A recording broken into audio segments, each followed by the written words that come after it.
رسول اللہ صلی اللہ علیہ وسلم سے سوال کیا گیا، سئل عن صوم یوم عرفہ، عرفے کے دن کے روزے کے بارے میں سوال کیا گیا. آپ نے فرمایا یکفر السنۃ الماضیہ والباقیہ، جو عرفے کے دن کا روزہ رکھتا ہے اللہ رب العزت اس کے 2 سال کے گناہوں کو معاف فرما دیتے ہیں. تاجر تجارت کے گر تو نہیں سکھاتا، لیکن ایمانی تجارت جن کے پاس ہو وہ گر نہیں چھپاتا. 2 سال کے گناہ اگر معاف ہوتے ہیں، من فطر صائما فله اجر مثل الصائم، جو کسی کو افطاری کروا دیتا ہے اس کو بھی اجر اتنا ہی ملتا ہے جتنا روزہ رکھنے والے کو ملتا ہے. دوست تو ہر انسان کے ہوتے ہیں.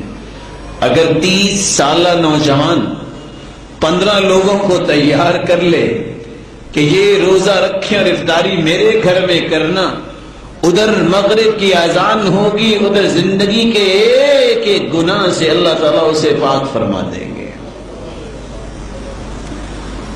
یوم عرفہ علماء کی اپنی اپنی بحث ہے کہ کون سا دن ہوگا یوم عرفہ کا. جس دن حاجی میدان عرفات میں ہوں وہ دن، یہ 9 تاریخ. میدان عرفات میں جو حاجی جاتے ہیں وہ تو روزہ نہیں رکھتے کیونکہ ان کے لیے جائز نہیں ہے. یوم عرفہ 9 تاریخ کو حاجی وہاں ہوتے ہیں. آج چونکہ ٹرانسپورٹیشن اور کمیونیکیشن کا نظام اتنا بلڈ ہو چکا ہے، ہمیں پتہ چل جاتا ہے کہ اس وقت سعودیہ میں چاند نکلا ہے کہ نکلا. 200 سال پہلے لوگوں کو کیسے پتہ چلتا تھا؟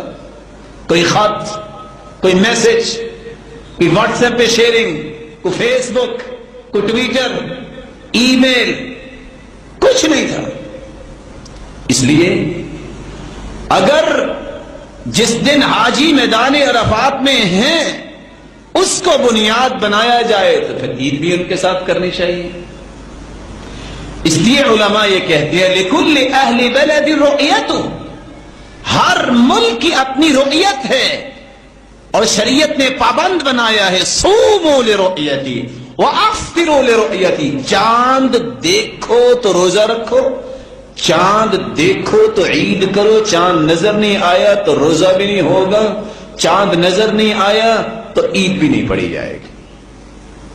ہاں اگر 30ویں دن بھی پتہ نہیں چلا فَأَكْمِلُوا الْعِدَّةَ 30، پھر 30 کا دن مکمل کر لو. آگے جو ہے رمضان بھی شروع ہو جائے، روزہ رکھ لو، اور رمضان کے 30 دن ہو جائے تو عید کر لو. اس لیے ہر ملک میں کتنے ایسے ملک ہیں اگر عرفات کے دن کا خیال کیا جائے وہاں رات ہوگی، کیا وہ رات کو روزہ رکھیں گے؟ کتنے مغرب کے علاقے ہیں، بلغاریہ اور دیگر شام کے علاقے، جہاں ایک دن پہلے نظر آ جاتا ہے چاند، تو میدان عرفات سے بھی ایک دن پہلے روزہ رکھنا پڑے گا. اس لیے ہر ملک کے مطالعے کا اعتبار ہوگا. ہمیں عرفے کا روزہ 9 تاریخ کو رکھنا ہے. اللہ ہمیں عمل کی توفیق عطا فرمائے.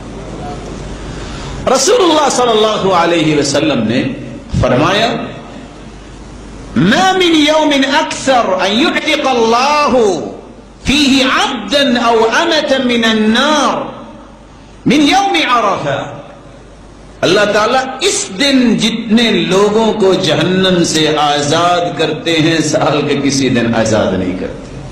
بلکہ جو لوگ حج کرنے جا چکے ہوتے ہیں پراگندہ حال ہوتے ہیں، بال بکھرے ہوئے ہیں، اللہ رب العزت فرماتے ہیں اپنے فرشتوں سے ماذا اراد هؤلاء، میرے فرشتوں یہ کیا لینے آئے ہیں؟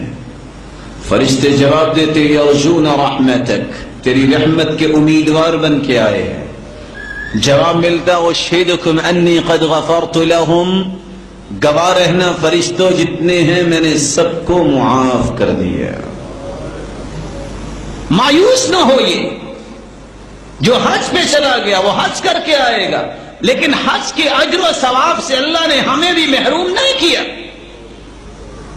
رسول اللہ صلی اللہ علیہ وسلم کا فرمان ہے من صلى الفجر في جماعة ثم قعد يذكر الله عز وجل حتى تطلع الشمس ثم صلى ركعتين كانت له كأجر حجة وعمرة تامة